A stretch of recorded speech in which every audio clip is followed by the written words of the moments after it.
Take it All right. away. All right. Well, hello everyone. This is Grant. I've been working closely with Wayne on this project. He really wanted to be here. His daughter is in the hospital right now, so it's really important that he's tending to that. But any comments, any questions that come up during this session, we'll make sure get to him, and he will address those when he has the time open up. So I will go ahead and pull up the site plan. See if I can get this screen to share here.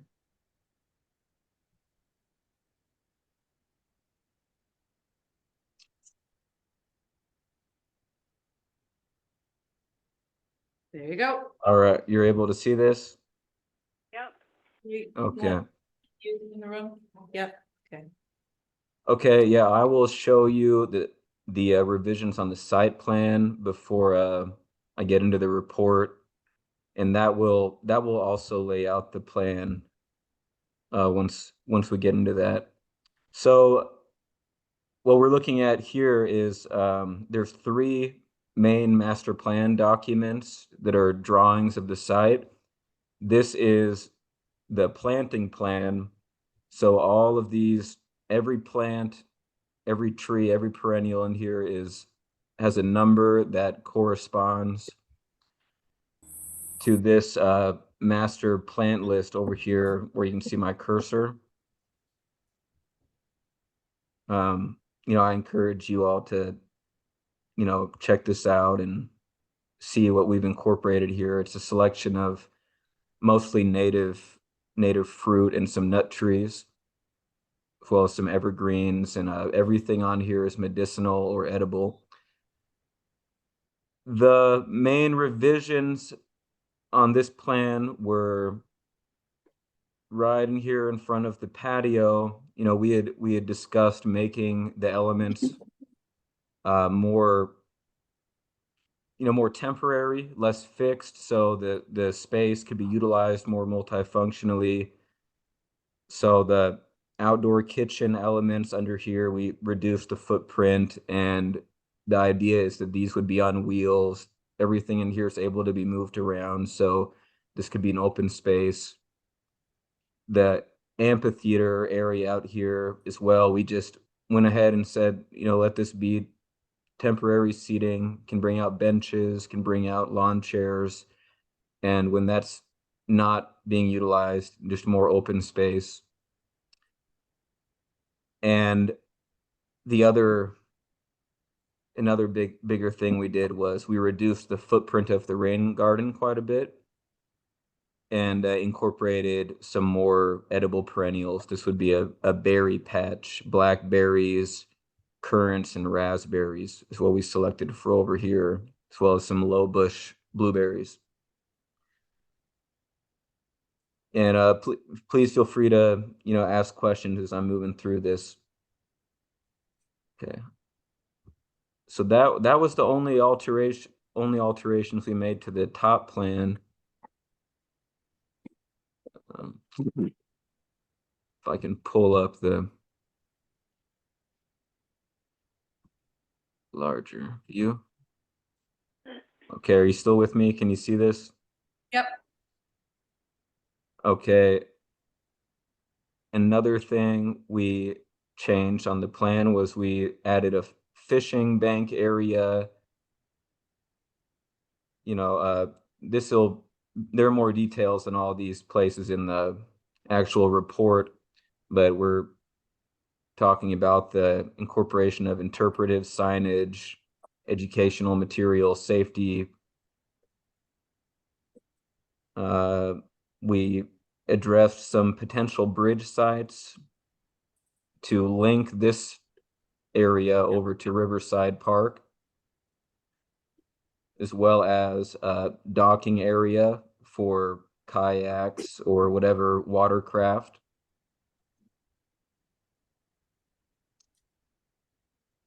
And the addition of a access for a rescue vehicle, meaning a four-wheeler or side-by-side, a smaller vehicle to get in here, more permanent access So this, we may have removed a few perennials that were up top here. But Grant, any, does the grade there, lend itself to that? Isn't it's, that directly on top of that ridge? yeah, this is gonna have to be, some earthworks. It's gonna have to be soil brought in. But it's our, the only real way we're seeing to address this without eliminating, this element of a ramped access in the boardwalk or moving on to the neighbor's land. But this would have to be built up. Would the wetland crossing there be a boardwalk of sorts, or would that be earthworks as well? This would need to be earthworks as well. And we have some options for different, surface materials, but we're gonna probably need a culvert here and some more stable ground that could look like, gravel, asphalt. Again, any proposed material is going to have to be approved by the Wetland Commission.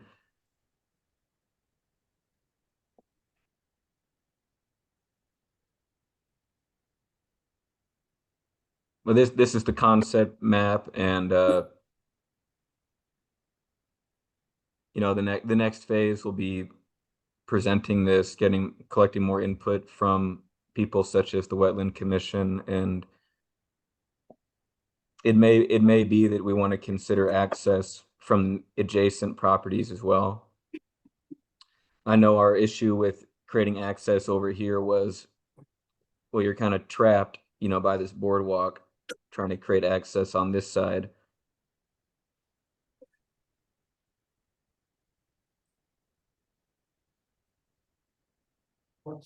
What's the round circular area in the top right of the river? Oh, right up here? You see my cursor? Yep. Yep, this was just an interpretive station. I think we proposed some different options for interpretive signage. Our thought for this one was, historic information about the river. As well, this could incorporate, more benches. But this was just a little open area.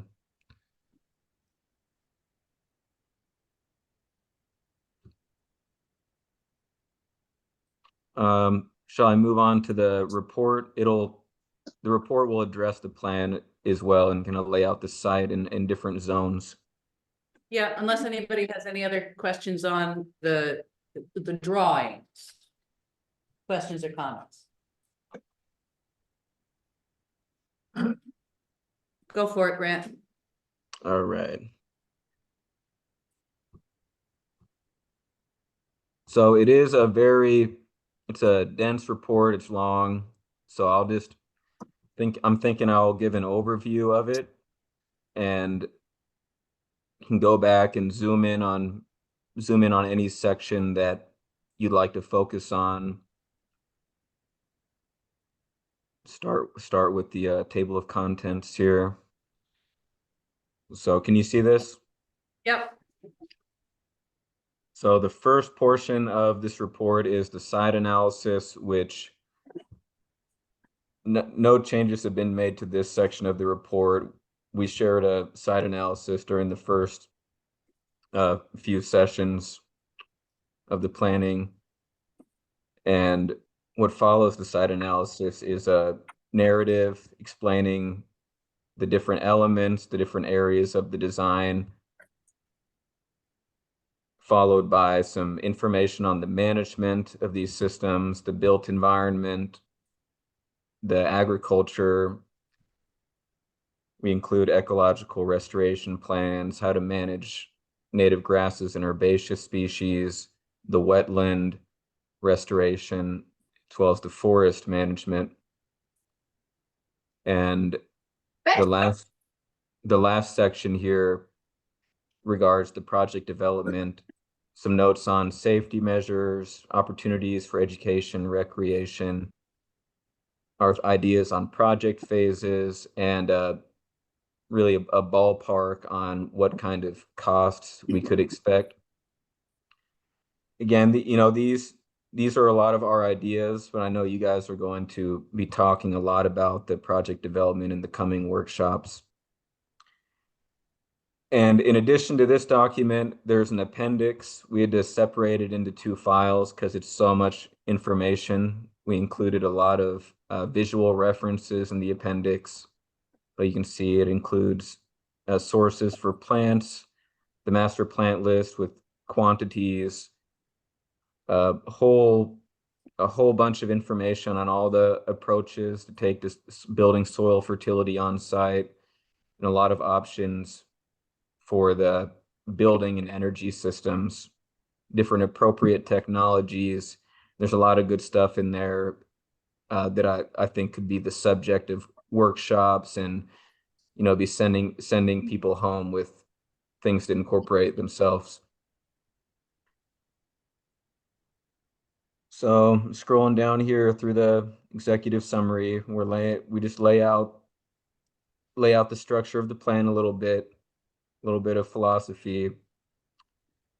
And I'm just gonna scroll through this site analysis pretty quickly since we put it out a while ago, unless you'd like me to slow down here.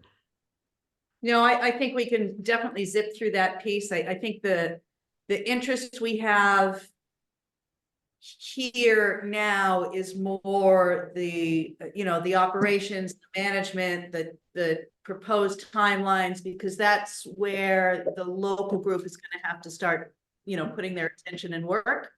And then obviously Jocelyn and John and the ECCD folks and I eventually writing the master plan for everything, including your master plan and the education and business tie-in. Okay. So it's the how and the when, I think, that we're really after today. Okay, well, I'll go ahead and move through this section again, just giving an overview, and when we get to a place you'd like to slow down on, let me know. We can go back to it. Okay. So here we include all of our design principles, that we were thinking about when laying out this plan. So this map shows the project site divided into 4 areas that made the most sense for us when it comes to organizing the elements, when it comes to thinking about the project in phases. So we have the front and side yard here in the green. We have all the hardscapes included here, including the patio, the building, and the parking lot. Area 3 is this all of the edible, the area we would really refer to as the food forest. And then area 4, which is more restoration based, more ecosystem restoration, the floodplain forest. So this section here, we have detailed every element that's labeled in that master plan design drawing.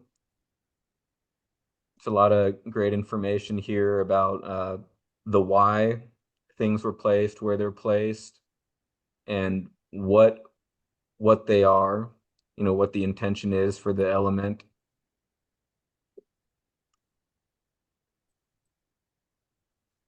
And if you want me to slow down, just let me know. Also, both for the people in the Zoom room and actually here, since my back is to anyone, I can't see any hands raised. So y'all are being trusted to respectfully take yourselves off mute or pipe in while not cross-talking over one another. We have access. We do. Everybody who has been in any of the workshops so far has received all the links to the documents online. It is, hundreds of pages, so don't be printing it out, read it on the screen. All right, after this section that concerns all the design elements, we enter into some information on the management of these systems. These are just some, shorter comments, this giving an overview, extensive information in the appendix on all the options to go about these renewable energy systems and the structures. Here we talk about water, the waste streams. We include our calculations for rainwater harvesting, our estimates for averages, what you could collect through the year, in the different cisterns we proposed on site. Another project partner, Mora, is working on the rain garden schematic, which I believe she was also having some family issues and wasn't able to make it. She wanted to, but I'm sure she will make this available to everyone shortly. A plan for the rain garden. And I do have that, so as long as my system's synced to my laptop, if we have time, we can look at that too, near the end. Okay. That rain garden on the plan is 180 square feet. We get into comment on gray water and black water on site, outgoing organic matter. After that, the built environment, we move on to agriculture here. Again, giving an overview, all the aspects of managing the garden from a permaculture perspective, and our thoughts on managing this within, the context of the project. So garden planning, seedling care, preparing the beds, mulching, watering, companion planting, crop rotation, managing microclimates, etc., seed saving and exchange. Then we get into the perennial side of agriculture, discuss managing food forests, succession, tree planting, pruning, soil management, watering, grafting, and nursery work. Comment on the medicinal and culinary herb garden, the mushroom logs, and foraging is a practice. And that ties up the permaculture section before we get into ecological restoration. Again, this is some overview of the theory, and we really get into the technical side of implementing these systems. Here we're getting into the different areas that involve ground cover establishment, native grasses and herbs, native pollinators, seed mixes, timeline for management, whenever that were to begin, whatever year. Again, a section on the wetland restoration. Management timeline. Then we're looking at restoration-based forestry approach. This is the most detailed section of the restoration plan. We break down the floodplain forest into different plant guilds, which were detailed on the master plan. And again, the plant lists are all included in the appendix with quantities. Here we get into a plan for building soil fertility, preparing the site for tree planting. This includes the application of rock dust, pretty light application. It's not heavy like you'd see in row crops. And then also some biological inoculants that would establish missing microbiome, the bacterial communities and mycorrhizal communities on site. And we lay out a treatment plan with compost teas on here, which would be mimicking that rhythmic deposit, the function of the flooding, which is not happening so ritually anymore.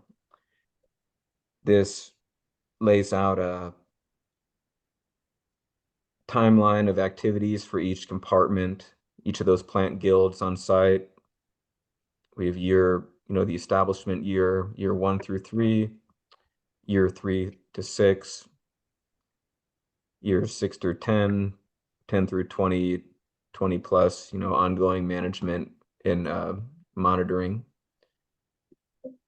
And then we address each of these sites one more time, the details, managing each aspect of that compartment. So that's an erosion control area right on that steep slope. We have 2 areas in the forest, a mixed hardwood guild 1, which is we're proposing to be cleared for the most part. And then an area mixed hardwood guild 2, which we would not clear, which is the existing overstory of native maples. A fern garden, a guild right along the riverbank. And then we get into the project development section of the report.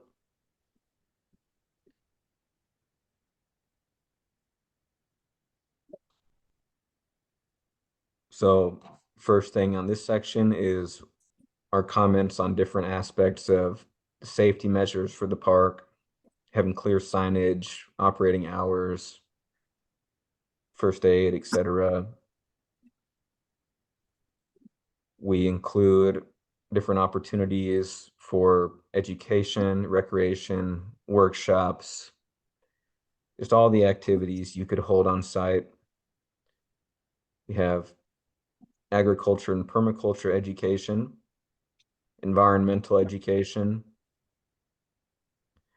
recreational activities, general life skills education, community building events. And this is all just scratching the surface. It's just our, initial some ideas. And we get into the project phases next. This is Valerie. Yeah. Can you go just quick back to the community building activities and just scroll through those a little more slowly and then go right back to the speed you were at? I just want Thank you. Absolutely. Okay, so what we included here, community building events, a family gardening day, community potlucks, picnics, storytelling circles, fostering stories from generation to generation, family nature walks, art events, having family art in the park, family yoga classes, have volunteer days, beautifying the site, litter cleanup, just any routine management. Movie nights, could drop a projector screen, by the patio. Family cooking workshops, community story swaps again, and honestly, all of these ideas we included on here could be, themed around the family or community building, father, daughter, father, son, etc., couples.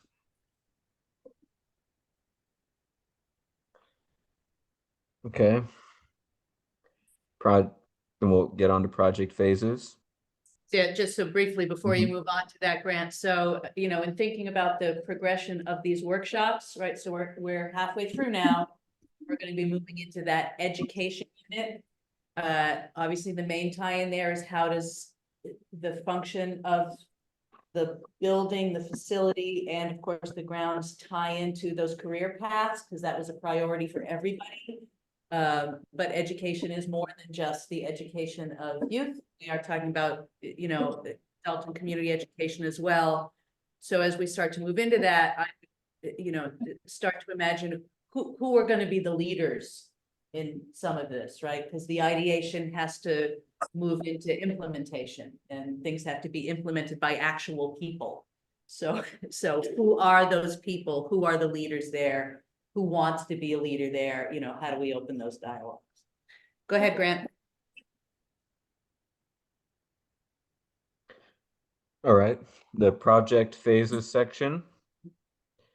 This is our initial concept, what we think would make sense for moving the project forward.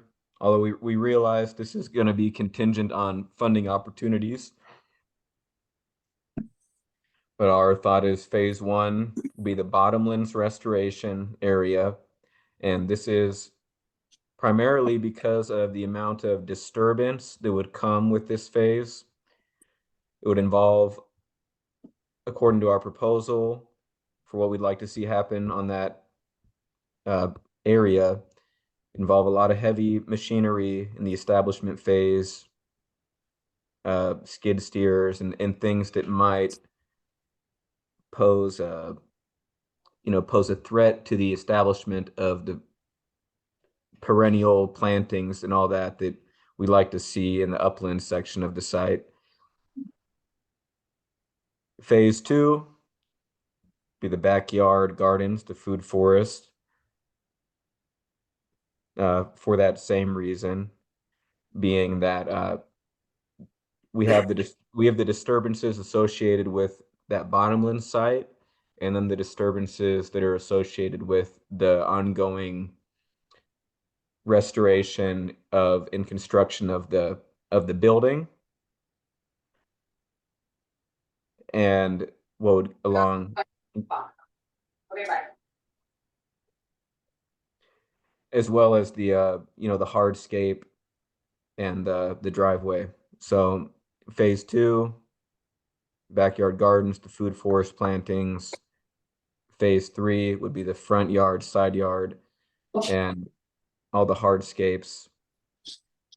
Again, the disturbances are what's kind of guiding our thought process here.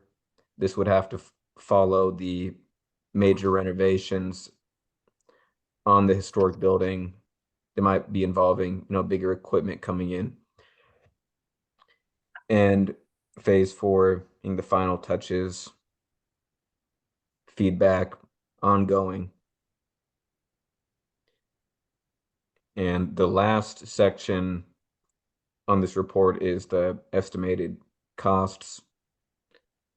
Grant, these am I might- correct in thinking that these are materials costs, not materials plus labor, yes? We did include labor in these. In much of these, you'll see where there is labor included, we wrote with labor. Okay, I see, yeah. So Brandon, This is yeah. Rob. Question about the phases. yeah, I'm curious, in your other section, you had, year one, year two, year three, year four, as far as the management on the different agricultural areas. How do the phases look in comparison? Are those also by year or?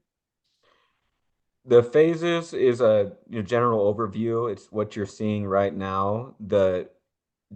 So when we say phase one, bottomlands restoration, we're really referring to that at the initial establishment phase, and the ongoing management, the ongoing maintenance would all be, the bulk of the expenses and the bulk of the work is going to be upfront for that phase. So that's why it's laid out that way.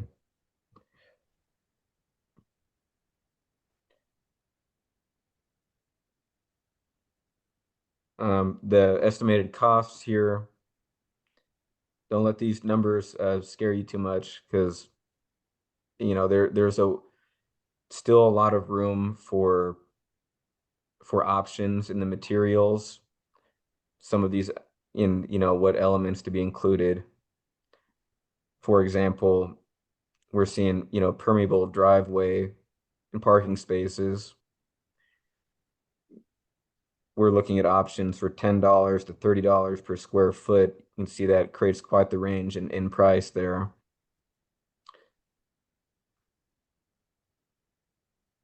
But we have estimates for each section here.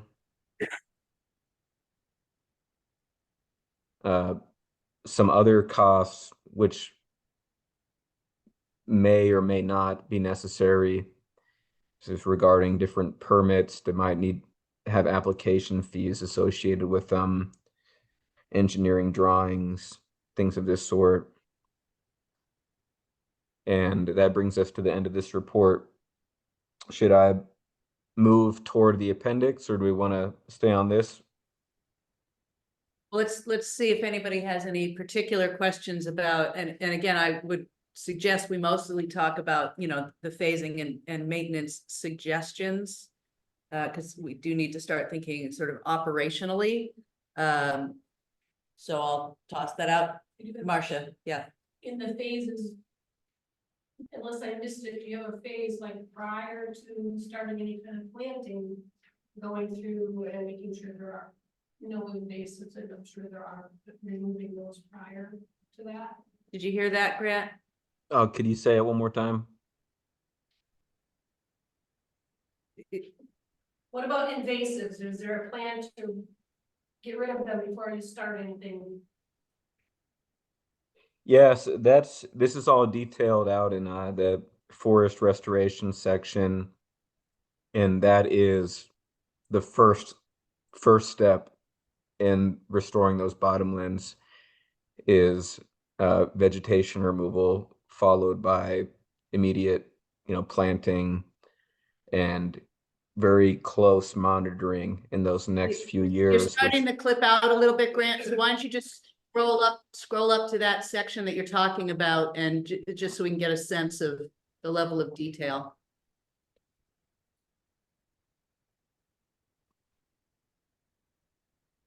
Okay, can you hear me? Yeah, you're clear now. Okay, I was just saying that is the first thing that will take place in the restoration of the forest is vegetation control, followed by preparing the site for tree planting, and that's all going to need to happen in immediate succession. We don't want to give those plants an opportunity to regenerate without a lot of competition from plants that we introduced. And it will be very important to have a plan to monitor, have the funds, whatever we need to be prepared to follow up the next 2 to 3 years, monitoring the regeneration and establishment of those plants very closely. Follow up thinnings.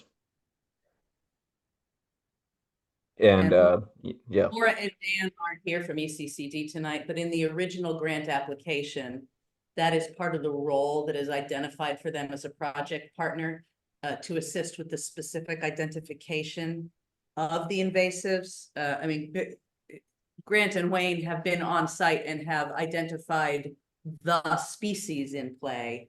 But obviously somebody needs to be physically here to, wrap the orange tape around it and say, this one goes. So that is a part of the role that we have described for ECCD.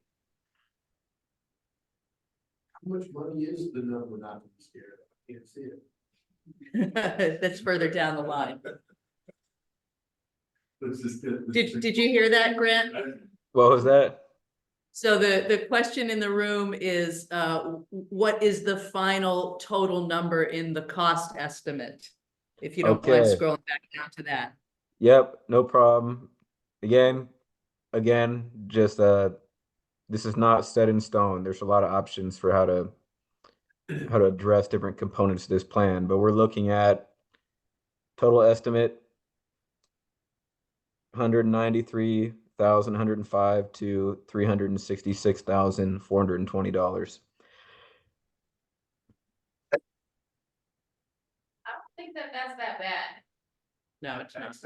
Yeah. There's a few of us in here thinking that that might be light, but that's okay. That's okay. I think we can generate in the creation of the construction documents more specific estimates.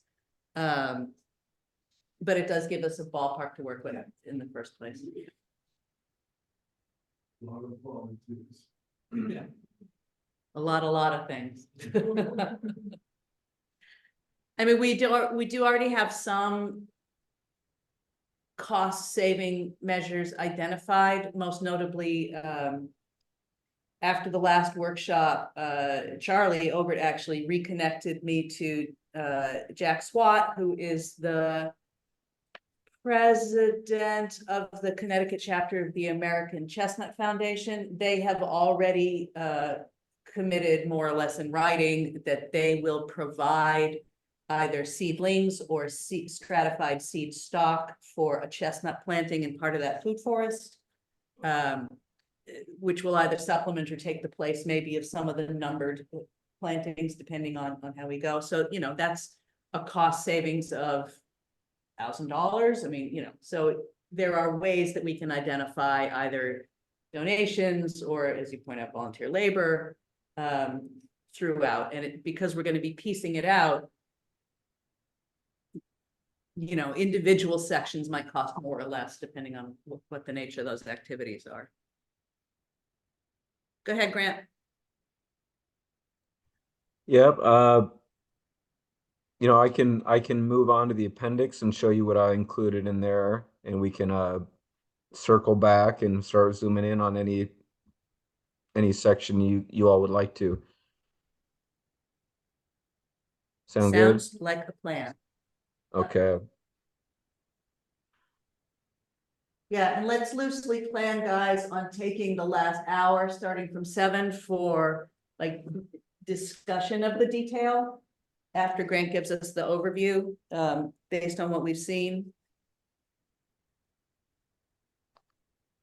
Oh, and by the way, you know, on the estimated cost, for example, there's one element in particular, which was that, you know, on the drawing, we proposed that stone wall and arch out front, which we think would be just beautiful and something that would pull in a lot of people, create curiosity. But that alone, we're looking at, and this is on the lower end of estimates, I believe, is, you know, almost $18,000 just for that element, which isn't a necessary element, although we think it would really bring a lot to the project site. But just to give it another idea to some of the costs, that not everything in here is an absolute necessity off the get-go. Okay, the appendix. So we had. Did I hear So a comment? there's a question. Yeah, there's a question as to what you used for your labor rate estimates. Like what scale? The local scale to Illinois? Did you look at Connecticut prevailing wages online? I mean, what's your baseline? I'm going to have to defer to Wayne on this. 'Cause he was leading that section, but I could say I think it comes from one of his experience being involved in these projects all around the country and doing research on national and regional labor averages.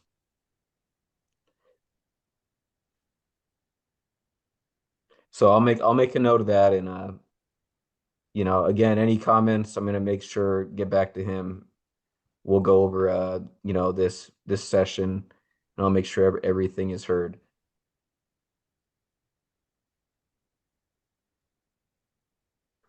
Okay. So the appendix contents, we have plant sources, the master plant list with quantities, soil fertility program, building your energy systems, visual references. And we also included some other documents that Tira included in her email that were the planting calendar, companion planting charts, and some other general educational information about plant health. So plant sources, this is links to several different sites and seed mixes, which we selected based off of your location and off of course, the species and cultivars we included. So we have trees and shrubs. And I believe Jocelyn mentioned maybe of another program for trees and shrubs we could be looking at. If she has a comment on that. Yeah, that was the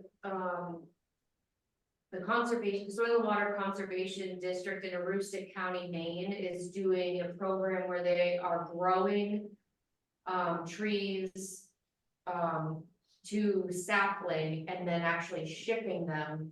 And because it's grant funded, it's at no cost, you just pay for the shipping. So I think it'd be worth connecting with them.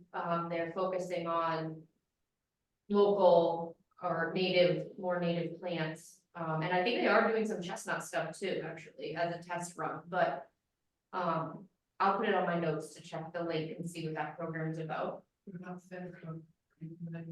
Yeah, and he does have, I see he does have Fedco up there as well. I know they do a lot for the districts in Maine. Yeah. Mhm. Yeah, these are the best sources for trees and shrubs, like across the region.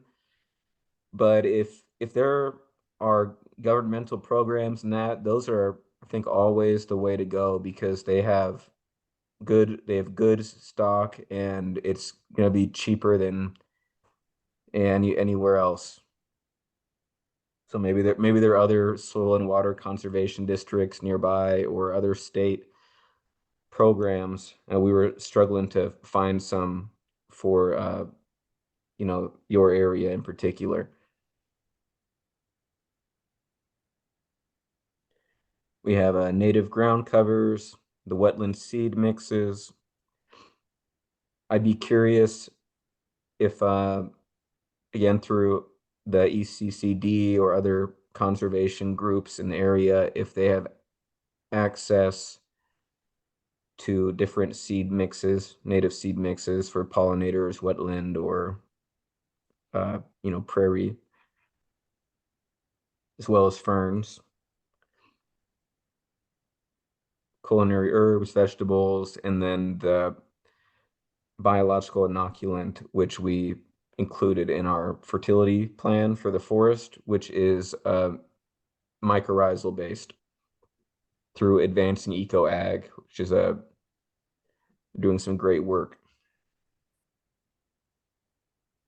Our master plant list here. We Yeah, included, can you take some time to go through this one a little bit slowly? I think there were some thoughts that some people wanted to share about some species which might be, even if they're not necessarily invasive, of concern in the area. okay. Yeah, I'll just read each plant and yell at me when I should stop. Chestnut. Can you enlarge that even a little more? We've got a nice big screen in the room. There you go. Okay. So first we have chestnut, and like Tira said, they're in talks with the American Chestnut Foundation, so they may source them through that. Or, there's also the option to get hybrid chestnut seedlings that would be resistant to the chestnut blight. Persimmon, it's American persimmon, or could be again, most of these species have hybrid varieties that are productive and may give better yields than the native varieties. So this could be Korean persimmon, khaki persimmon, American persimmon, shagbark hickory. We have northern white cedar.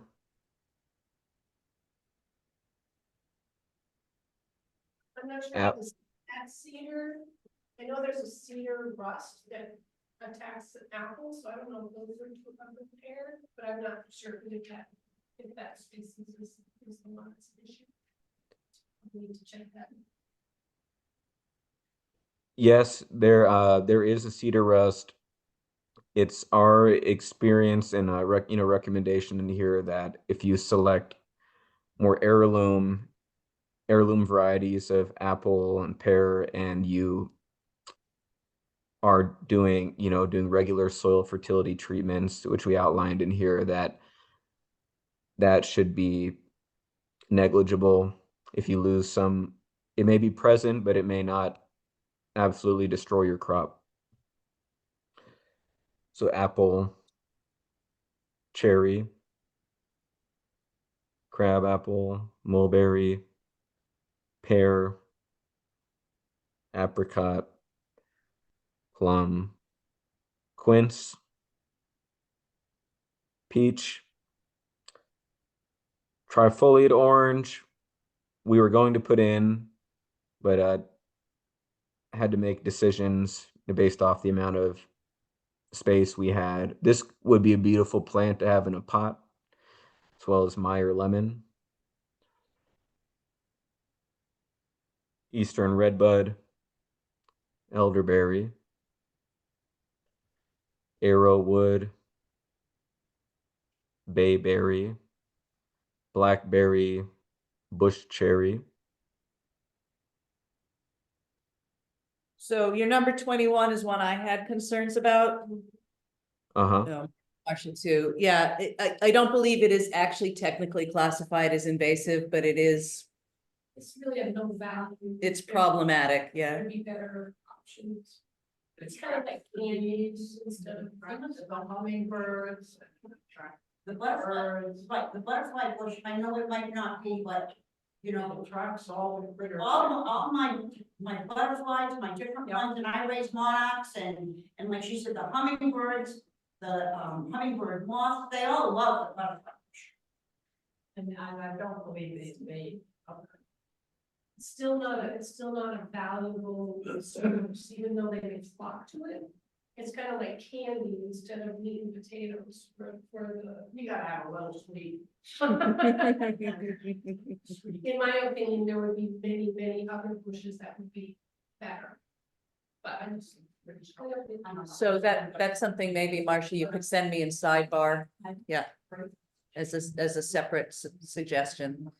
Because that was one I flagged too, was the butterfly bush as being sort of an ornamental with little native value. Okay. All right, yeah, we can definitely take a look at that. I just pulled up this plan so we could get an idea of where we placed that on the landscape. And it looks like up in the front here is some shrubs, and then as well down in this section near this pollinator garden. Yeah, I think that would be where I would be inclined to replace it, like maybe out in front, which is more of an ornamental roadside. Then that's an okay place to leave. But as we're approaching sort of the place that you're wanting to restore, I would maybe not want to see it so close there. Okay.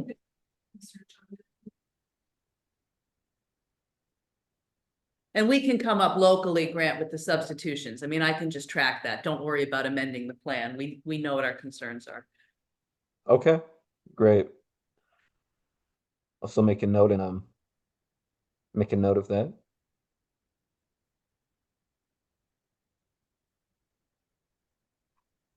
Okay.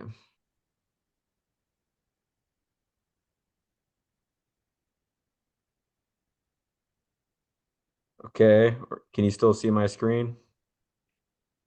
Yeah, and another one that I had a question mark about was your number 27, which I believe is closely related to both autumn and Russian olive, which is highly invasive in this area.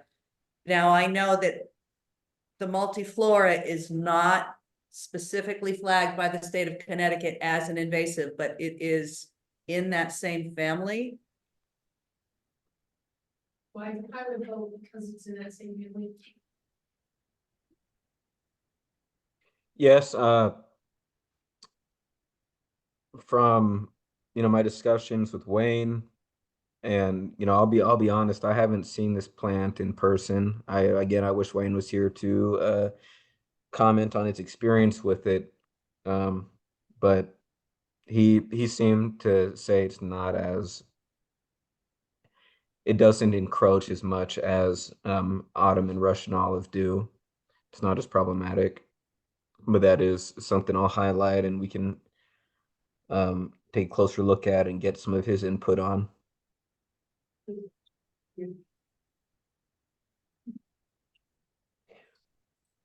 Let's see, we placed 4 of those, and I think they were all near the back of the garden.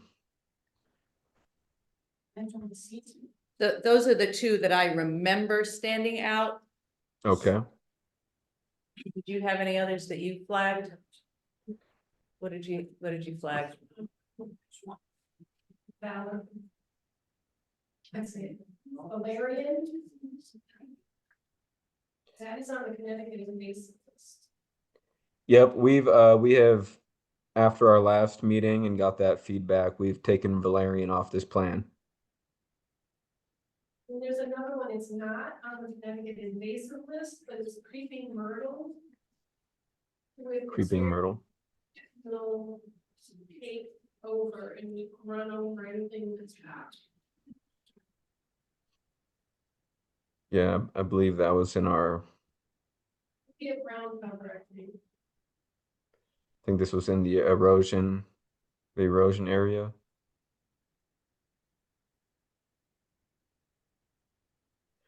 We had creeping phlox in here. Let's see. Maybe that could have been in our medicinals. Here we go, shade garden. Shade Garden Guild. Oh, yeah, Vinca. Yeah, it's very aggressive here. Okay. So we'll highlight that one. Invasive, but it's extremely aggressive, as well as trumpet vine. Trumpet vine. Yeah. I have a love-hate relationship. It's beautiful, the hummingbirds like the flowers, but don't put it anywhere near any kind of structure, because it will pull it down. Grant, I don't know if this is an older version, but I did still see valerian on this list. Oh, really? Okay. It shouldn't be in there, but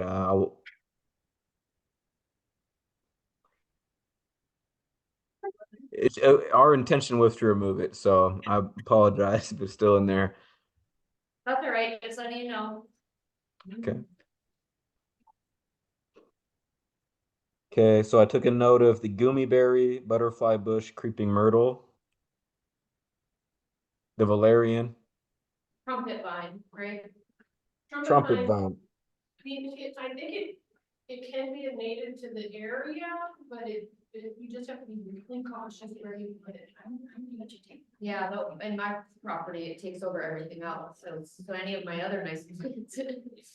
And then I have 2 others that we question also need to get. The equisetum, that would be, I think it's at the herb layer. I've also heard of it. I've not personal experience with it, but once it takes over, I know it's fine. Because I would prefer not to do things that are going to just take over and monopolize. Did you hear that one, Fran? The horsetail equisetum. Yes. Okay. Wondering where we put that in this plan.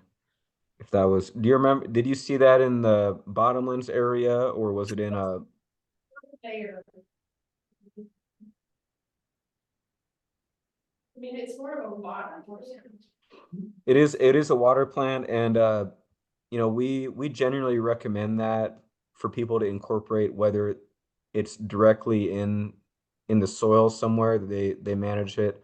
It can spread, uh it can spread pretty aggressively, but I've also seen it contained and spread slowly.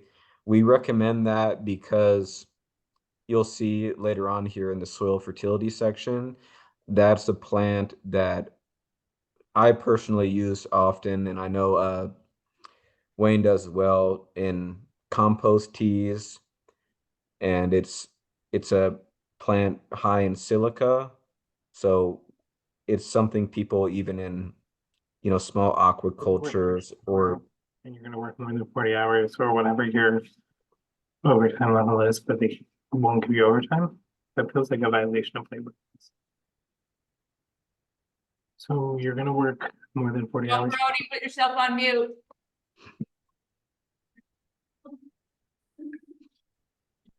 sorry, was that for me? No, I don't think so. Okay, I was just saying that that's a plant we recommend to use in compost teas regularly, whether or not you plant it directly in the soil or in a 5-gallon bucket or in a, you know, small aquaculture. It's a really it's high in silica, so it helps increase the rate of photosynthesis. Yeah, I don't have personal experience with it, I was just concerned about it. And then we have one more, cow parsnip, What was that? cow parsnip. I know Wild another variety in that same family is on the genetic invasive list, and I'm not familiar with that particular wild parsnip. cow parsnip. Oh, cow parsnip. Yep, that's yeah, that's worth looking at if there's another, but that is a native plant. We got that directly off of out of a native plant field guide Or where though? for New England. And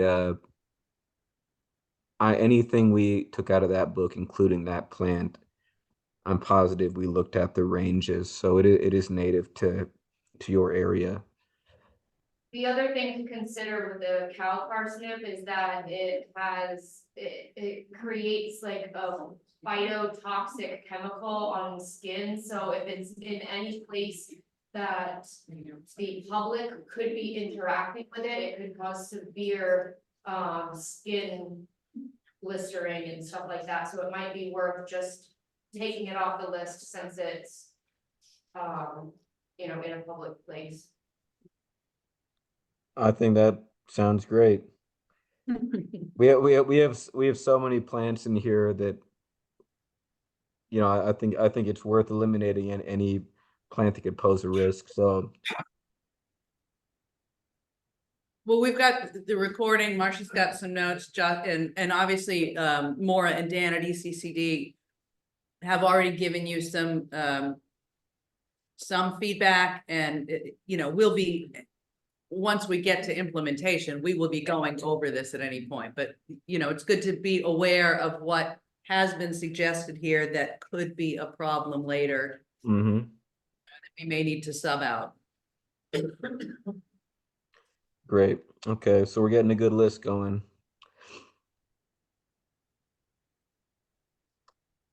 I'll just keep moving through this then.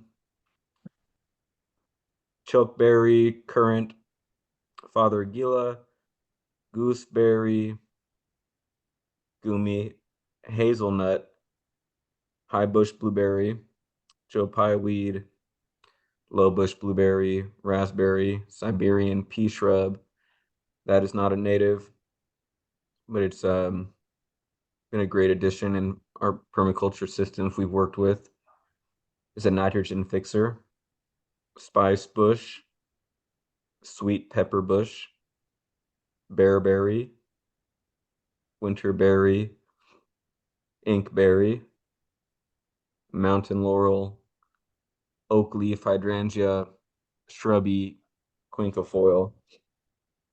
Oh, in the trumpet vine, the only area we were recommending this be planted was on the pergola above the patio.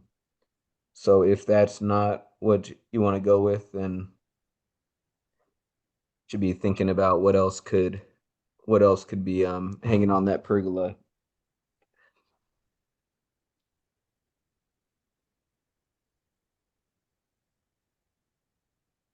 Yeah, and another thing worth noting is, I think our idea is to have an abundance of interpretive signage around the project site that would detail most every plant with safety signage about, consuming, harvesting, all the site ethics for going about that. Because even, a lot of these, for instance, tomato plant, right? You don't eat the leaves. The leaves are toxic. So just because it's in an edible garden, you can't consume every piece of it. So here's our seed mixes. This is our ideal list, of plants we'd like to see in there. But we're recommending in the plan that you start with the seed mixes that are in this with these links, and incorporating the other, any missing plants over time. Medicinal culinary herbs. Do you want me to slow down on this section? I think it was Marcia who came in with the list of the ones that she'd identified, and I think we have identified them. Because I had looked over this as well, and I had noticed some of the same. Okay. Just making sure that we identified those, and either, if there was gonna be another iteration of this, which there does not really need to be, or just in our own internal process, knowing where we need to make some substitutions, what role they played, so that we know what that substitution should be. So if trumpet vine is on the pergola, for example, what you're really talking about is something that has either pollinator value in the case of trumpet vine, or, perhaps that food value. So, can we grow hops on there? Can we grow foxgrape on there? I mean, what's the alternative that is less problematic? But we can do that. We've got enough, I think, local knowledge to pull that one off. Okay, and absolutely, feel free to reach out to us as well with any of those questions. Sure, we're happy to, help out. Here we have plant quantities for the restoration section, the trees, and these are these are all based on trees per acreage. We're going after, it's fairly dense, 800 trees per acre, and that is to compete with the invasive species, the undesired vegetation, without needing to the use of herbicides. So moving through here, get to the soil fertility program, and this is a dense and long section with everything worth looking at, from Wayne's brain regarding soil fertility, every preparation, managing compost. It's really a reference to go back to. And aside from the plant list grant, most of what's in the appendices are that, right? They are references or visualizations. So with that in mind, I'd like to go back to that idea, because we're into our second hour now, of like the folks in this working group discussing that operational end, like the strategies and the phasing again. There's some people in here in particular that I think would have good insight on that, you know, Steve and Janet. You know, because obviously the goal of the short-term goal is to have your plan and then our master plan, but the real goal is to get it done. So, you know, how to think through that. Your plan is gonna suggest maintenance, but again, where's the ownership? You know, what do we think is realistic? How will we have to scale this over time to meet that sort of the real limitations of what we have? So I'll toss that out there if anybody can sort of take a piece of that. I'm looking at Steve and Janet.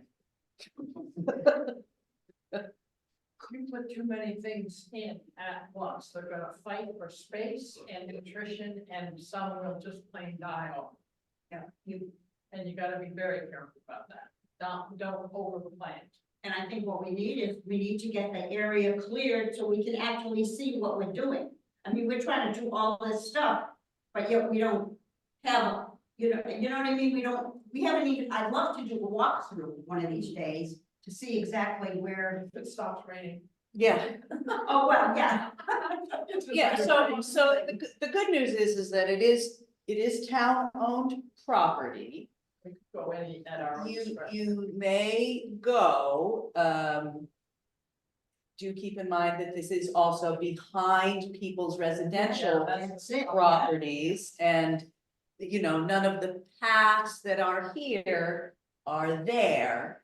I have been back there, it is navigable, it is also, you know, wet, especially where it says, you know, the wetlands area and where the pool and the that little cut-through stream is. But you can do it, so, I mean, you guys are on the Conservation Commission, right? So it might be worth organizing a sidewalk Right, yeah. in that way. Do the neighbors know what's going to happen? Have they had a chance to have a meeting about this coming on? Or the landlords or It's somebody. like an invasion to them. So that is a great point, Sue. The immediate neighbor, the residents there have certainly seen us working on the renovation of the building. Yeah, but they don't know why and where. We have had sort of casual conversations. The actual landlord he's an out-of-town landlord, so we would have to contact him to let him know, and certainly we would want that input if we can get it. I think we should really make an effort, because otherwise you're gonna have unfriendly neighbor. Because sometimes some people, there's woods behind their house, they don't own it, but nobody does anything, so they clear their lots and they throw all their brush and all their weeds and everything back there, so. And I think there has definitely been some of that. I think all of us who have been back there have I mean, it's just observed normal for people stuff to in the do this. woods, yeah. No, but they need to be included. They really do. They're saying this is a phenomenal situation that will up their own value of their places. That's another thing, yes. Yeah, that is a great point, Sue. So that's on my to-do list as we progress here. One more thing. You know, I mean, we're planning now, so there's no immediate action involved, but Yeah. yes, at some point that becomes very important. I would agree. So, again, Steve, Janet, observations about, you know, the general phasing, anything standing out as being more or less logical than anything else?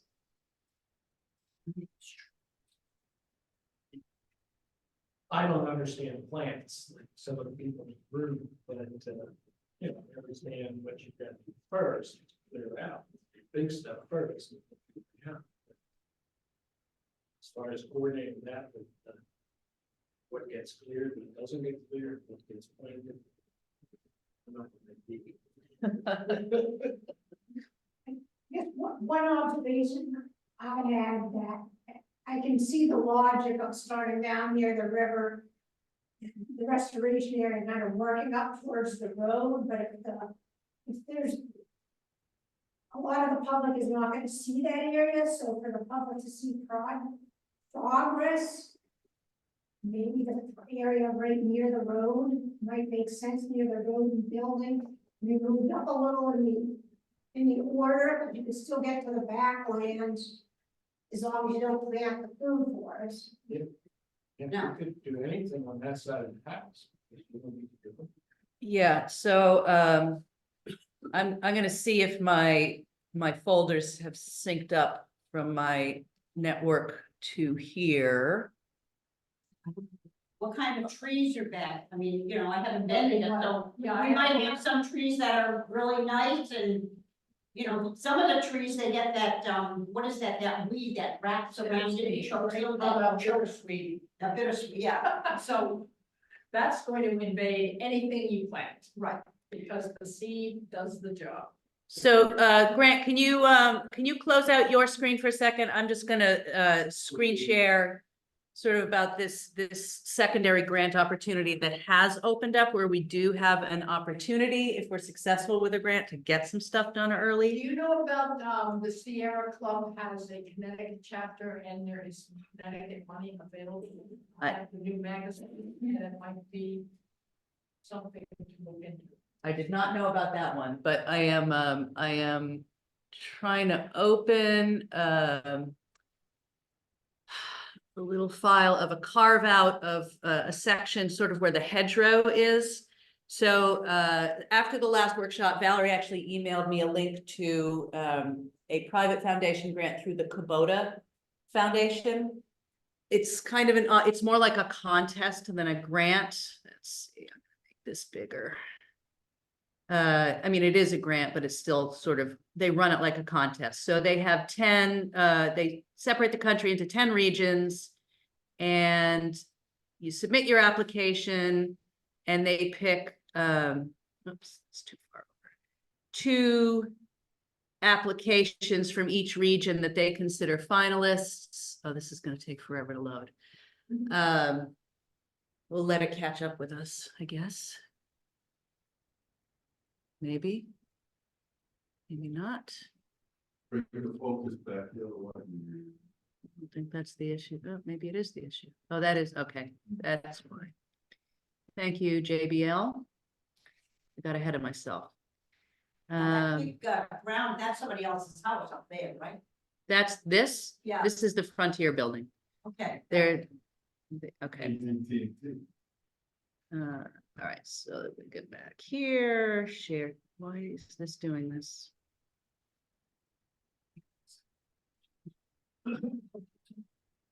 Here we go. So if you guys can see this area that is outlined in yellow, and it's approximate. So this Kubota Foundation grant, they've got 10 regions. You submit your application. They choose 2 finalists from each region, and of those finalists, it goes to like a PR thing, like a public vote through their website, and the finalist from the region that gets the most votes gets $50,000 exactly, and the one that gets the second most votes gets $10,000 exactly. So we have identified this area as a place where we can possibly get somewhere between $10,000 and $50,000 worth of work, depending on what the final award is. That could include the rain garden, the berry patch, the hedgerow, which we would substitute some of the donated chestnuts out of, and importantly, the greenhouse area, which is one of the first things that we would be able to activate for the education purposes, right, have this tie-in. So I am working on that application right now with Maura from ECCD, because a 501c3 has to be the lead applicant. And, you know, look, it's going to be super competitive, whatever it is, but we have literally hundreds of pages of supporting documentation. So we know we can make a competent case that we've done our homework. So I figure it's worth it. Even though we will still be going through this planning process for another 6 months in workshops and then 6 months in writing the master plan. now that we have this piece essentially complete, there's no reason where that is located that we wouldn't be able to install that if we got the funding. Right, because it's far enough away from the building. The hardest stuff on the exterior renovation is already done. The old roof is already in the dumpster. The new roof is already on it. So that is one opportunity that is available to us. So if you were saying that there's a Sierra Club one, Yeah, I'm gonna put that back. look it up and send it to me. I'll start doing that, right? Because the other thing that does is every incremental step that we make, both in this planning process and in the site work, whether that's renovation or, landscaping and planning, is more supportive of the larger grants. So the program under which this planning is being funded has a planning arm and it has an implementation arm. So the grant period, the application period closes April 9th for this year. I'm not thinking about this year because we're still working on grant number 1. But by April of next year, we will have all of our materials in, and I will submit for $300,000 worth of funding for implementation here. That's a no match grant, and they've already seen our project. Tomorrow I have a quarterly call with USDA UAIP, and I'm actually on the agenda to present our progress at our halfway point. So I'm trying to set us up for this stuff even now. So just, keep in mind that the phasing may be ideal, but as Janet points out, we may have opportunities either through other funding streams or, maybe even through local efforts through the Conservation Commission, through the Girl Scouts, through whatever, to get some of this stuff, which is more forward facing on the ground. You know what's nice about this is it's very local. It's not where people have to get in a car. I mean, some people, but I mean, basically the town in itself, all the homes around it will have access where some of them don't have access to being trails or woods, and it's right there. So I think, that's a plus also. I love the idea of the bridge going across to the park, but. You wouldn't want that cost. Huh? You wouldn't want that cost. Yeah, I don't think we're thinking about that for this one. You wouldn't want that cost, what you can get. Oh, to that cost, no. The cost, I mean, I know a place that they usually destroy their double keys, they call them, they use parking garages, they store them, and then after a while, they just sit there inventory. A lot of times you can almost pick them up or nothing, but you gotta pay the truck. And that's not cheap either, How about the Army Corps of Engineers? Maybe They won't touch it. oh, they won't, huh? Hey, somebody dropped that comment in the chat, and because I have to use my trackpad and not the mouse, I can't reveal it all. Do you want to just take yourself off mute and share your comment verbally? Is that me, Tira, about the Sierra Club? Oh, is it you? Yeah, go Yeah, ahead. I was just echoing what, and I'm sorry, I can't tell who's speaking in the actual room. Just echoing that I know the Sierra Club is looking to be more active, their Connecticut chapter. I was at a presentation from them at the conference this weekend. And so they're talking a lot about these open space things and how to get more involved in Connecticut. So just echoing that could be a good partnership for us. Excellent. I love partnerships.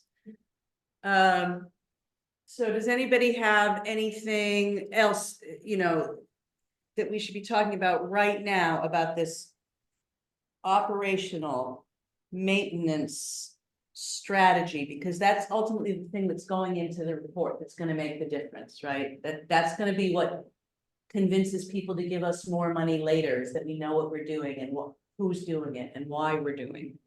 And why is the education life and the inclusion of the town people. Right, when it comes to clearing and spiffing things up, can we have like groups of people like that have little chainsaws or scoops or shovels or something to work together like that? That's difficult. That's tricky. you don't know the capabilities of people and you don't know, that means a lawsuit or somebody cuts themselves or something like that. That gets tricky. You gotta have some semi-professionals in there. Yeah. Well, maybe with chainsaws, but otherwise. No, but a lot of people don't even know how to pull a weed. And you're on an educational thing from the get-go. Yeah, but that's I've the been there, thing, done that, you know, and it's not fun. yeah, but that's the thing, we're gonna teach people. To a point. To a point, you can't start the entire project by having somebody learn how to weed or pull a tree out or a sapling. Maybe Well, we can. supervision, Ah, you gotta have supervision of, you know. yeah, I mean, you're playing. You still do, but you want the volunteer help, but you also want people to say like, the two of you, you're good at what you do, you're the supervisor, you show them and then you just let them follow along. Because any little help you can get, we can get to do this, where it won't dip into the money side, is what the whole thing, it's like I know some people that got these, what do you call them? Granite blocks and everything they use on the side of the road and everything. I know there's a place, they got a whole bunch of them, they're ready to crush them, you know, run through a crusher. If I can get them for nothing and haul them down here, I'll haul them down here. And, you know, but you can use them along the edges. And go ahead, Ann.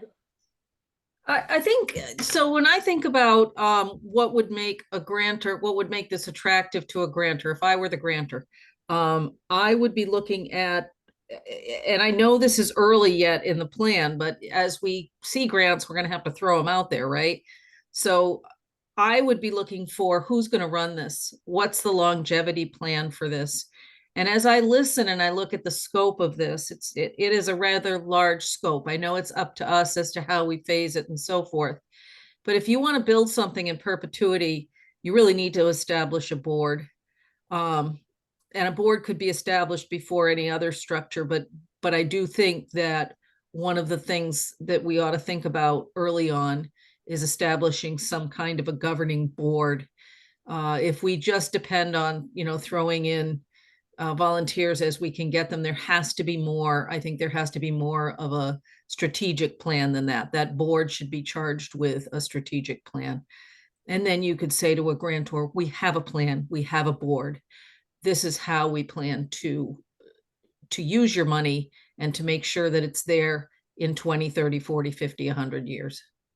Yeah, and I absolutely agree with that. And to extend, again, this is one master plan. This is the master plan for the site work prepared for us by the consultants.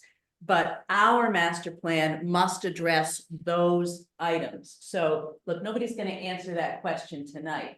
But some of us here are on relevant existing boards and commissions and volunteer organizations who can describe their relationship to it.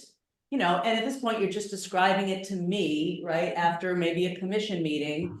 But then I'm still taking that into that plan once the Conservation Commission, the Trails Committee, the Thompson Business Association, as we get to that part, even the Girl Scouts, even the Board of Education says, this is our relationship to this project, and we are going to continue this relationship by doing these things. This is what we feel we can own. And then we articulate it. That's good for the organizations and it's good for the project. So again, you don't have to, you guys, as two members of the Conservation Commission, do not have to turn to me right now and say, oh, the Conservation Commission is gonna clear an acre, we're gonna flag all the invasives. They can't clear their own acre. Yeah, but the point is, get it on your agendas over the next 6 months before we start writing this final plan. Take this document back.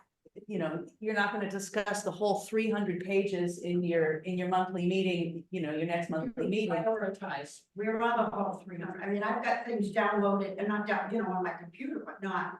Is that all there? Yeah, I've been through it. you should have all the links. Sorry, exhaustingly. Yeah, you should have all the links. I do not recommend printing the whole thing out on paper unless you are a glutton for punishment. But skim it on your screen. find the sections that you want to address in commission, address in committee, and say, let's describe this relationship.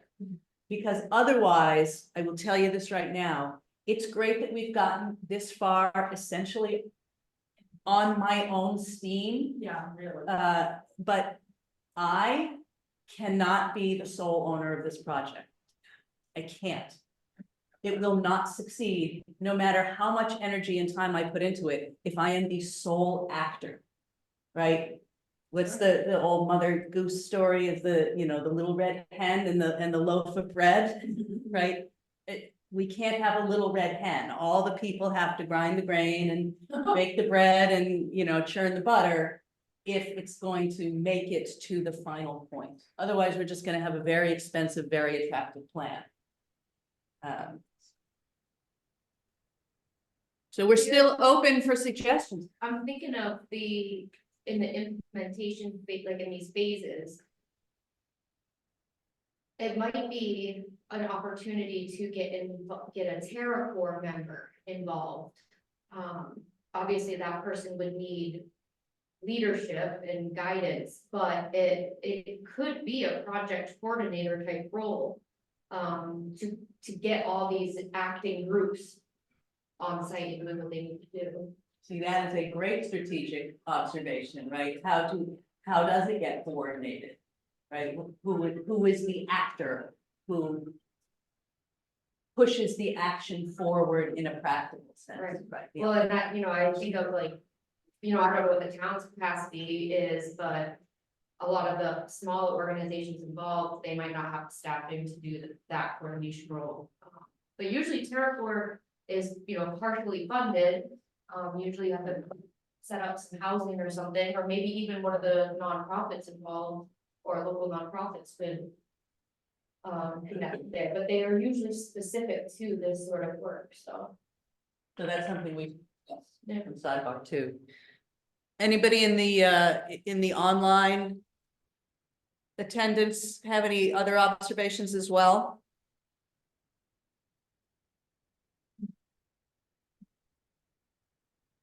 No. They're all on mute. Is Dan permanently out of the Thompson machine? I know it was a job. Well, he's on screen because he's Yeah, I interested see in his the, name there, and I'm wondering whether he has any oomph left that wanted to get involved in all. Whatever, take another five foot stop. Dan, the question of how much oomph you have for this project has been raised. Right. No. I want to see it through. I've got some ideas that I've written down, mostly related to the wetlands permitting that will come eventually. But I'm following along. I don't know how to plug in quite yet, but I think it was somebody had just mentioned a project coordinator to tie all this in. I think you've got a lot with your day job, Tara, that idea makes a lot of sense. When that is implemented is further down the road. But I'm here to write my notes and forward you my notes and try to keep on this conversation and see how I can help. Thank you, Dan. Thank you. Hey, Dan, this is Jocelyn with Connecticut RC&D. Hi. Have you ever done an NDDB on the site? NDDB? No, I haven't. I haven't either, and it just struck me tonight that we would probably want to look at that. So it is in Grant and Wayne's, oh, he just took himself off mute, so go Yeah. ahead.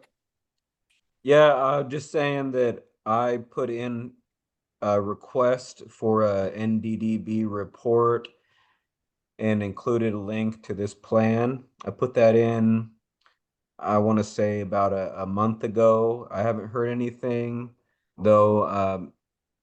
I think it said it could take up to 3 months to hear back on average. So I'll keep everyone in the loop if I get anything. If there's any strings anyone could pull, the plan and everything, they have it. Just waiting on them to get back to us.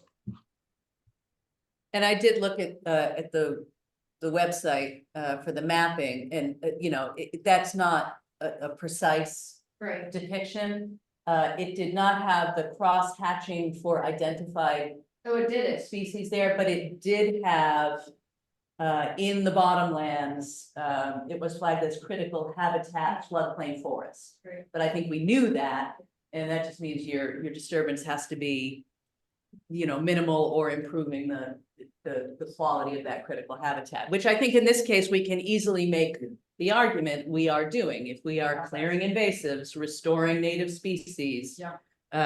You know, improving the riverside, you know, anchoring it from erosion. I think we easily make that case.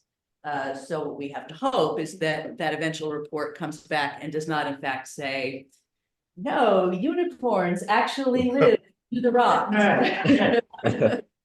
Is everybody familiar with what the NDDB is? No. So it's Connecticut Deep has an online mapping tool that's the natural diversity database. And you can go in and look at a specific parcel in any town in Connecticut, and it will show you based on whatever data set that they are working on, areas where they think may have critical species. That could be plants, animals, bugs. So that's what I was curious about because it just struck me tonight. Well, we should probably do that in case we're doing any groundwork and things like that in a crosshatch that has that, but it sounds like there isn't, so that's good.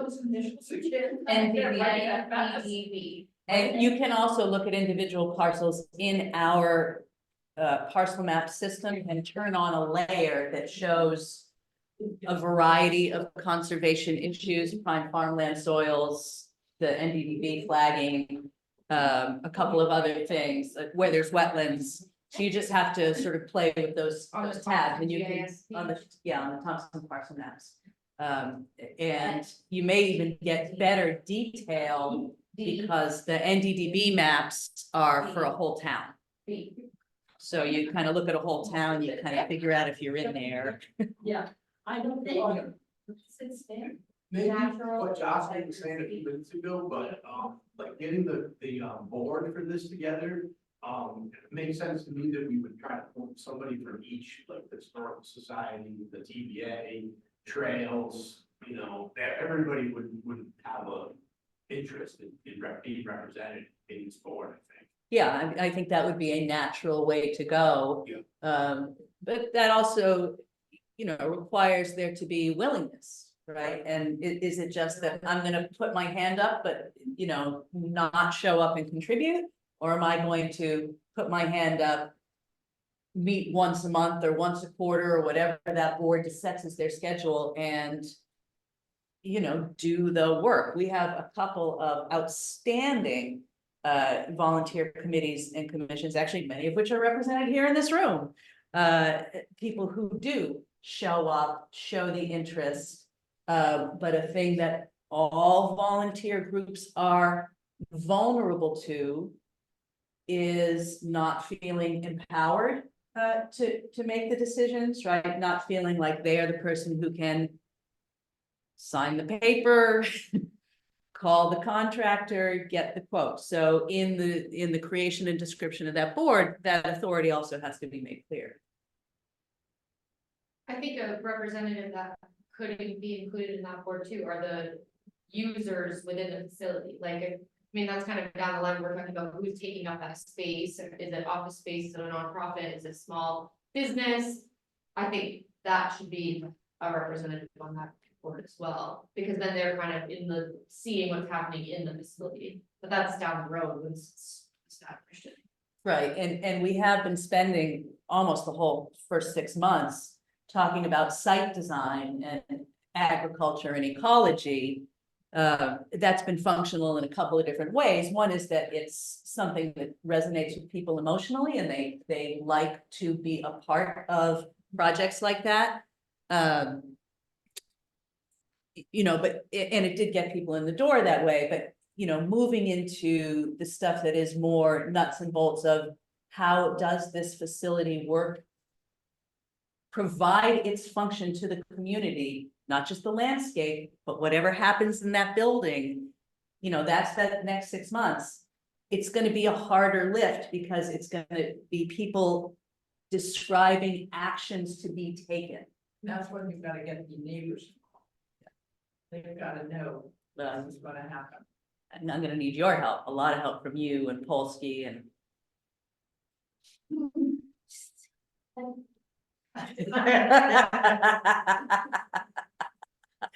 That's a big job. I really. She can handle it.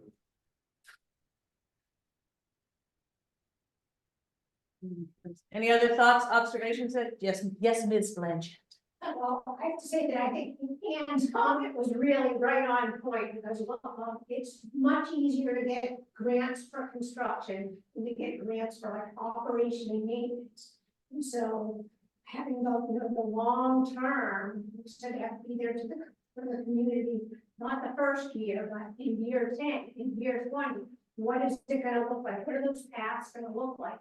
And maintenance of recreation facilities, trails and everything is very challenging. Once they're, you know, and the town struggles with that. So that's kind of a thing that I think has to be really a focus. Cracking that nut, and if the grantors would want to know. How to put together. And I think you're gonna end up having to have a couple of 3 or 4 direct volunteers. I worked the hole in the wall. I know the deal. It is extensive. Yeah, I mean, I don't think anybody thinks this is gonna be like zero effort at any point. No, this is not. It's gonna take funding, and it's, you know, Yeah. is this? Gonna be income producing, if it's not gonna be income producing, and there's the maintenance money coming from. I've always wondered right from the start of this project, if there would be, if a result of it would be a Friends of 65 Main that could do capital campaigns and donations and facilitate that sort of fundraising, because I don't know how that works at a town level, like, I don't, you know. Well, the library has a Friends of group. Okay, The library can't raise its own funds, but. but the Friends of does. Something like that. Well, Teague is a 501c3. Yeah, not a- and I wondered whether this event would be. I was just gonna say something and it flew right out of my head. It's been a very long day. Yeah. What was it? Oh, so yeah, when I first started ideating this, right? First of all, it didn't really have all of the site work. It was just thinking about how do we save this building from getting knocked down, sold to a private, not that the sale was actually possible under the terms of the deed, but whatever, people were advocating for those things because for some reasons that I would, you know, definitely disagree with, but for some that you have to have some sympathy for, right? The reason nobody's maintained it is because it's extra and there's no available funds, labor to do it. So, you know, the little grants that anchored the property as something that could be something in the future are just that start. I always have thought of it as creating its own funding source through office share, through incubator programming. But now we are talking more about tying it directly to the school. So that doesn't eliminate that possibility of being income generating, but it does complicate it. Right? If the function is, and the appetite for it being tied to the school is high. Right? That was one of the top priorities that came out of that planning game that we all did. Great, we've articulated a priority. What does it mean? How do we get it to sustain itself? The town people then who are very reluctant to see education funds go up in the town budget, would they be defensively against it financially? If the town had to foot the whole bill, they absolutely would, so that's why it must be It has to get somehow, how productive it could be. somehow self-sustaining. Yeah. Or at least offset, even if it's not totally self-sustaining for some period of time, there must be offsets. You know, and that is part of our challenge going into the next 6 months, right? So the next 3 months are gonna be that education unit where I am hoping, Ms. Bolte, that I start seeing more of the Board of Ed here, more of the administration here. I mean, Melinda, I will, I know. I'll try to toss them all in the back of the minivan and drag them down. There you go. I mean, Melinda's been to a couple of these and she hasn't been available for some of these, but in fairness, she knows when we're starting to talk about that stuff. Right, and yeah, and it's budget season. And I've been up there and I've talked to the consultant that works on the aquaponics up there and he's fantastic. I'd like to get him in here. I don't have the authority to get him here. So I need somebody to help me. If you would like to write a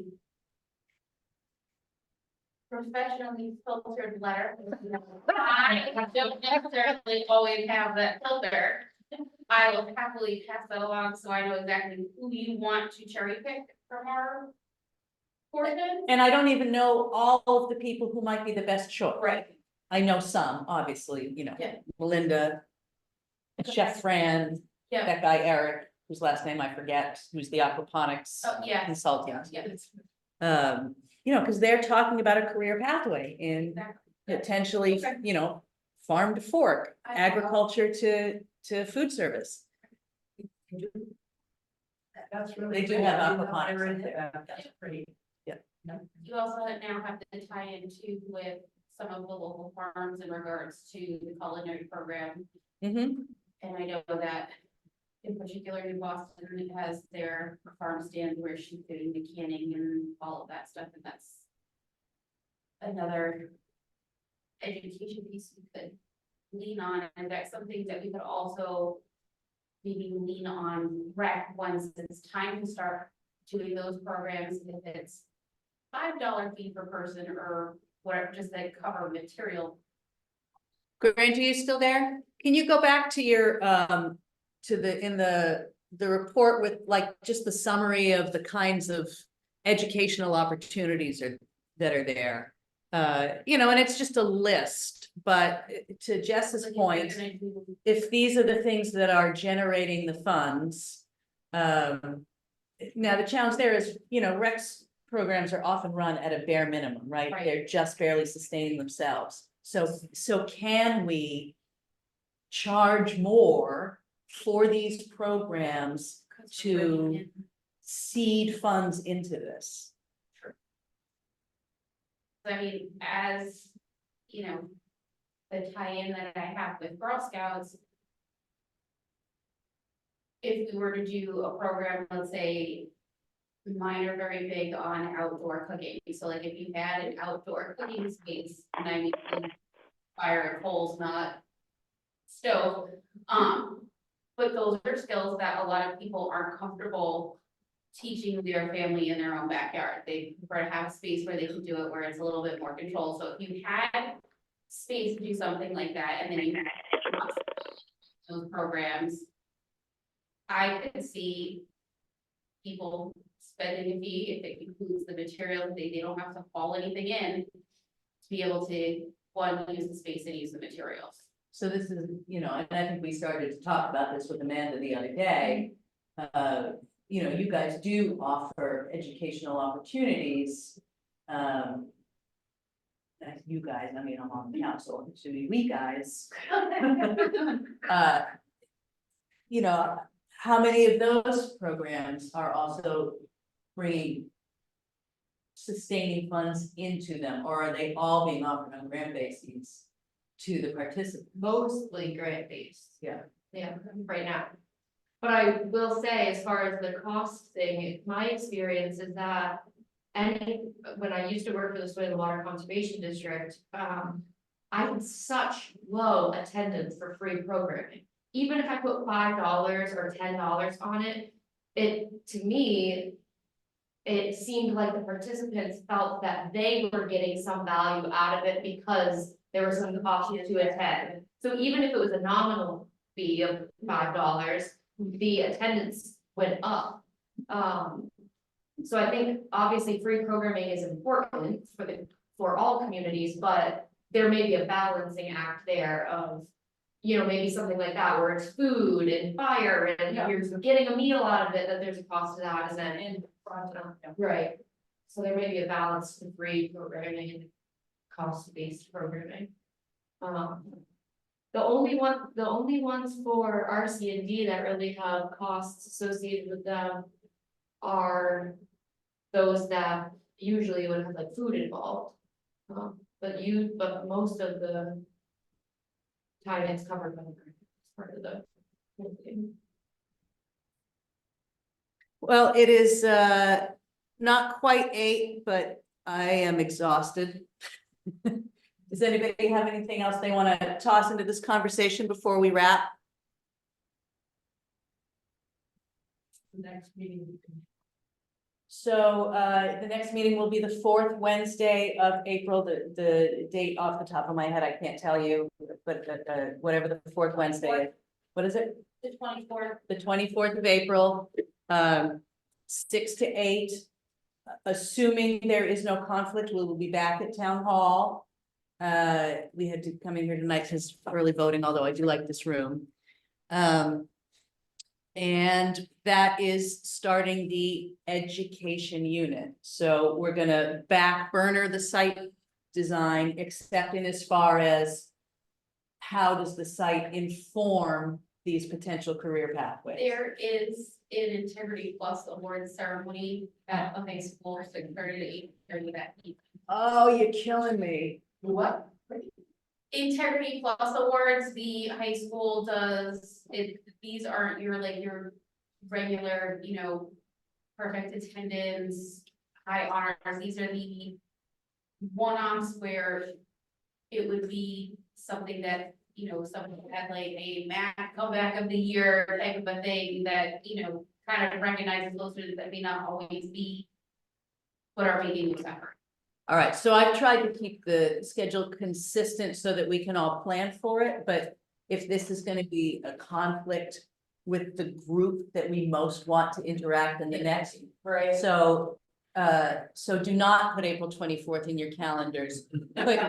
Put TBA, not Thompson Business Association, but to be announced for April, and I will just have to work it out with Melinda, Board of Ed members, what the best date is. Sorry. That's- I didn't no, be the bearer of bad I'm news. glad we know now, Yeah. right? Because moving things at the last minute is harder than. And I'm gonna be here with them, just days or so. I am All right. executive director for. All right, guys, I'm gonna call it for tonight. Grant, thank you.